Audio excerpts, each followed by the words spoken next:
जब मैं अपने बॉयफ्रेंड के साथ किस करने वाली थी, अचानक एक पिंपल फूटा और उसके मुंह में गिर गया। वह खुशी से थोड़ी देर छटपटाया, फिर अचानक ज़ॉम्बी में बदल गया और लार टपकाते मेरी ओर बढ़ने लगा।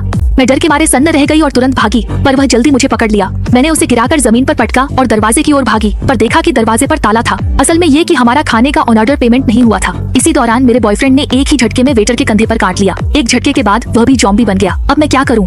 मैंने झटपट टमाटर और सलाद सॉस उठा ली और सीधा उनकी आंखों पर फेंक दी।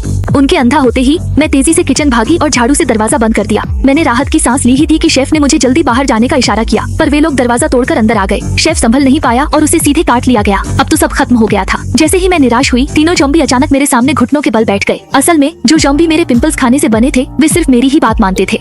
इसके बाद मैंने दुनिया को जीतने की यात्रा शुरू कर दी। सबसे पहले मैंने उन्हें स्वादिष्ट खाना बनाने को कहा, फिर उसमें अपनी पिंपल्स का रस मिलाया और उसके बाद डिलीवरी बॉय के जरिए वह खाना ग्राहकों तक पहुंचाया। ज्यादा समय नहीं बीता था कि मैंने दुनिया पर राज कर लिया। हर दिन कई ज़ॉम्बी मेरी सेवा में लगे रहते थे, लेकिन एक दिन जब वे मेरे चेहरे पर फेस मास्क लगा रहे थे, तो अचानक मेरे पिंपल्स ठीक हो गए। जैसे ही मेरे पिंपल्स गायब हो गए, वे ज़ॉम्बी एक झटके में फिर से इंसान बन गए। हेड शेफ ने कांटा निकाल लिया और मेरी जान लेने उतारू हो गया। परिवार वालों, आकर मुझे बचाओ।